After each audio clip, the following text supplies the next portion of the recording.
Good evening.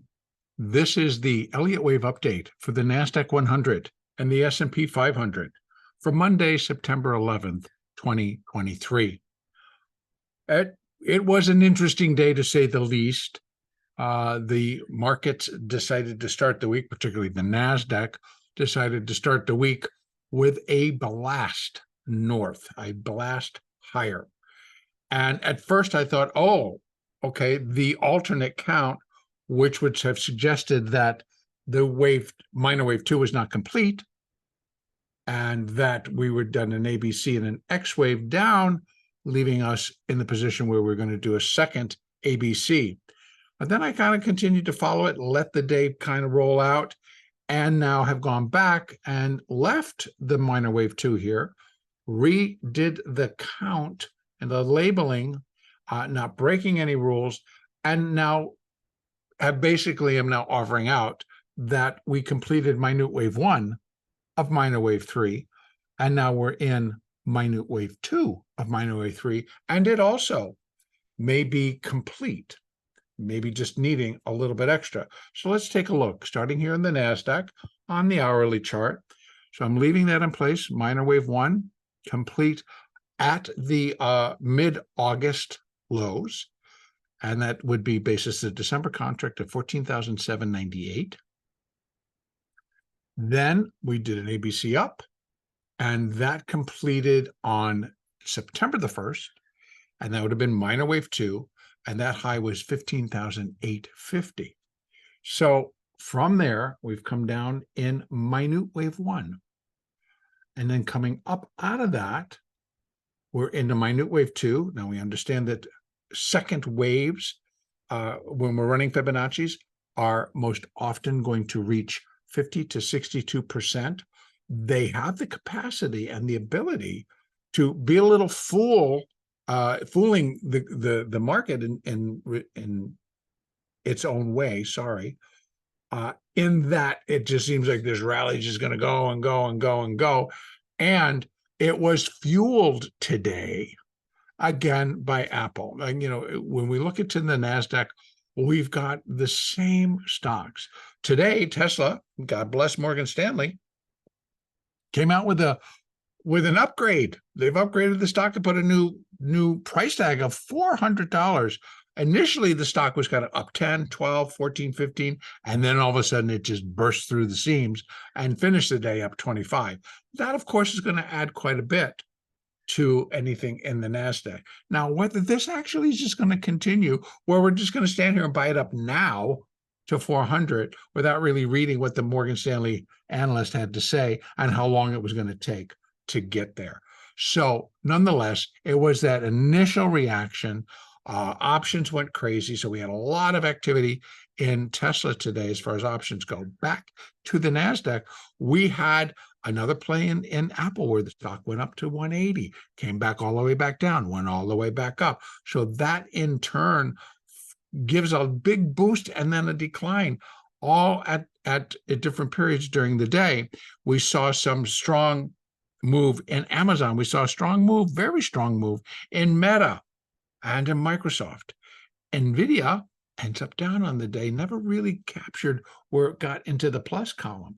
In fact, there was at some point it was down, I think, $12 or even $14 before it started to rally back. So again, mixed bag, but enough to really push the NASDAQ along with the auxiliary. So in other words, it's like Microsoft, Apple are in the Dow, and of course the S&P.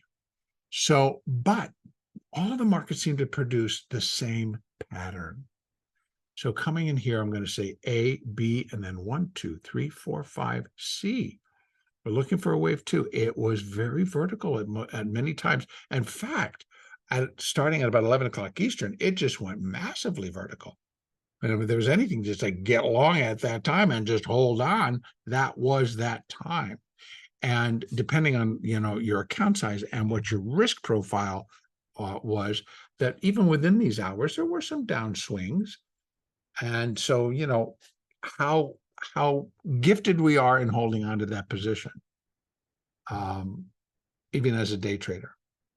But it was a golden opportunity to just play along and just go with the flow. Now, if indeed wave two, minute wave two is complete, we should roll over very quickly. Now, again, do I really think that that's going to happen tomorrow? Well, it could. But it is the end of the week. It's Wednesday and Thursday that we have the majority of information, and it's the CPI and the PPI and several other things. So let me just review that quickly right now. We have actually tomorrow, the U.S. federal budget at 2 p.m. Eastern, and the NFIB optimism index. Now, who knows? But it gets kind of sketchy because I'd look at that and go like, well, I don't even think that was going to have a big influence on the market. Federal budget, still don't think that's really going to have a big influence on the market, but it could. Wednesday consumer price index, total, everything coming out at 8:30 a.m. Eastern. Thursday initial jobless claims along with producer price index coming out, and as well as U.S. retail sales, all coming out at 8:30 a.m. Eastern, and then business inventories at 10 a.m. And then Friday, U.S. import price, Empire State manufacturing, industrial production, and consumer sentiment from 8:30 Eastern, 9:15 up to 10 a.m., all those various numbers. So the bulk of anything is coming out at the end of the week. A couple of, I would say, nondescript, but we'll see how the market wants to react. So again, tomorrow, will we get it to where we actually do start to come down hard? Because that's what I'd be looking for if this small two is complete. Now, here I have to say that if we continue to just go, then it is going to be counted a little bit differently, and it's not going to be that easy because this does come in to be in a regular two, right? So we had a regular B wave, seeing more of those, and then, but finishing out in the 5, and 3 was the longest wave actually. So wave 1 was 208, wave 3 was 276, and wave 5 was 248, 247. So wave 3 was the longest wave. And so I had held this one and then now put it into place. So the market, it does suggest that follow through is possible, but it should be contained below 15,850, which is that high on the 1st of September. And above that, wave 2 is overlapping with the beginning of wave 1, and nope, no can do. But it can come close. It can come close. If it breaks above there, then I'm going to be pushing it that this is, X, and we're doing an ABC, the double ABC, like ABC, and we're doing another ABC going back up. And that one does forecast, if I did my fibs correctly, it does forecast that we could probably reach just below 16,000. So we're going to take it day by day here. And that is also how I'm going to suggest that we actually trade it. It's going to be difficult because if you're holding a short, you've got fuel that they want to feed into the market to get it to boost it up. You've got all this other things going on. And then on top of everything, on Friday, we have a triple witching, right? And also just our regular, Friday expiration plus a monthly. And that puts a little bit more pressure on the size of the positions that may be coming into play as we get towards that level. Excuse me. So day by day, my expectations are we have to allow for a little bit more upside. And if I drop this down to the 30, then we get that A, B, and then a 1, 2, 3, 4, and it really does look complete. But maybe we just kind of come down a little bit and then play around, and then have an inside day, and then Wednesday, boom, get a kick. So I'm not going to put the 2 up there. I'm leaving room that we may still get some upside. In fact, as Globex starts in about 50 minutes, they may need to buy stock. So they may just boost it on up there. So again, much of how we do tomorrow is going to be dependent on what these stocks that carried it all today end up doing tomorrow. If we see this gigantic inflow in Tesla continue again, it will feed the rally and others will follow. All right, so moving average wise, we've kind of like, I'll go back to that hourly. Let's take a quick review on the hourly. We can see the 50s and the 200s, except for the EMA, have all started to turn higher. Everybody else is walking it higher, and we're not quite above that hourly 200, with the 50s starting to get across it. The 20 has gotten across it. And then we have this one up here, which is the SMA. Market broke above that, and that's what gave it that little extra boost at the end of the day. If it comes back down, it's going to end up being resistance. All right, if it breaks back below it, it ends up being resistance. Okay, so going back out, let's take a quick peek at the daily chart and see where all of our moving averages. Look at that. See, again, it was the daily 50 that last Thursday came down and got touched. And then the 20 came into play today, where today's activity at the low was touching the 20, the daily 20, held like a champ, and boom, we went off to the races. So same thing would happen as if we start to come back down, breaking that 20, we're going to head to the 50. If we break the 50, then it is 1, 2, and we're heading in that third. So we'll look for those clues here on the daily. Okay, over in the S&P, it was the same story. The S&P, of course, did catch an updraft as well, but not with the same intensity as we saw in the NASDAQ. Tesla is heavily weighted in the S&P, but there are other stocks that kind of trump it, so to speak, and it did not go as strong. In fact, it held below an important, the 200 SMA, simple moving average, sits at just about 45.50, and that's the level that would still need to break. But under the current count, leaving the minor wave 2 is complete, 1, 2, 3, 4, 5, it comes into a nice clean 5, and minute wave 1. Minute wave 2, so far, we've just kind of cruised up to 50%. So we may get up to that 62%, which is at 45.55. And that would break it above that 45.50.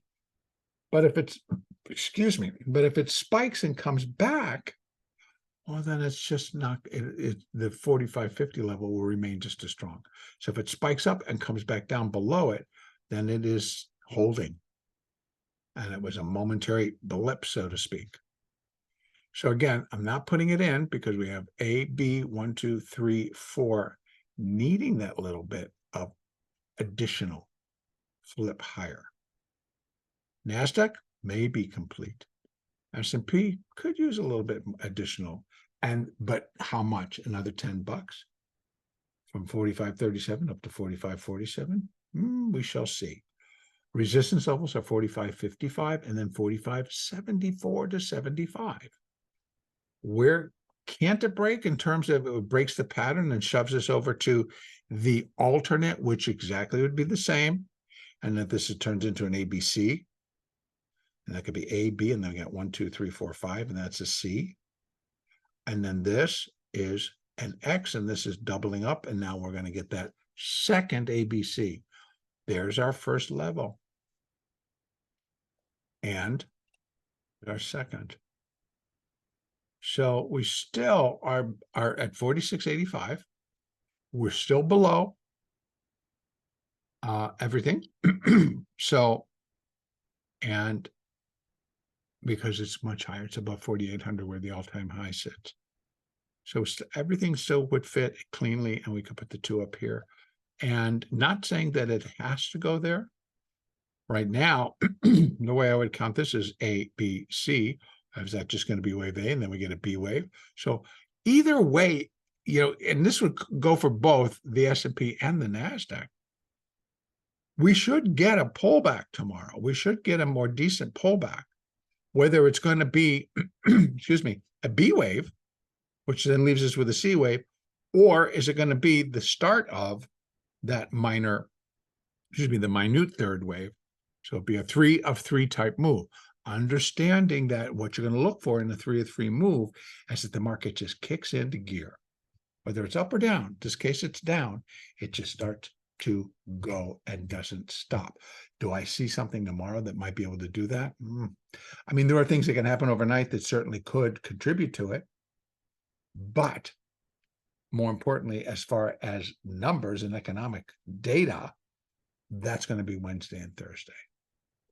So again, maybe we get an inside day tomorrow because today was fairly powerful.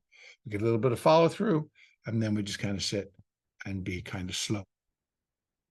Shall see. Moving average wise, same. We got the 200 SMA sitting up here at 45.50.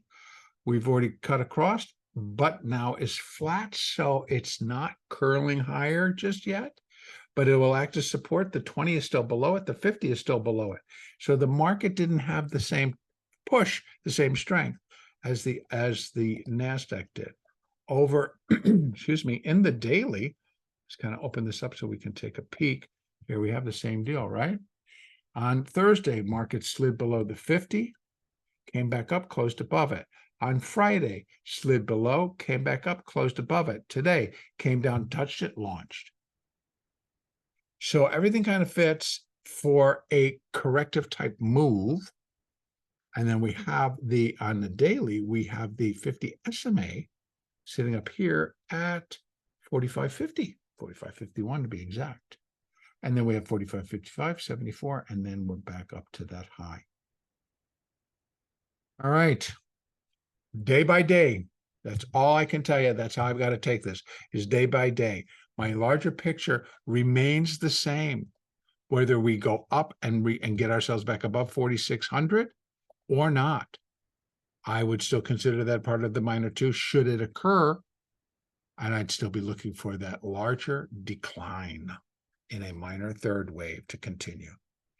All right, again, no real major numbers coming out tomorrow. I did discuss what they are. And our next update will be on Tuesday, September the 12th.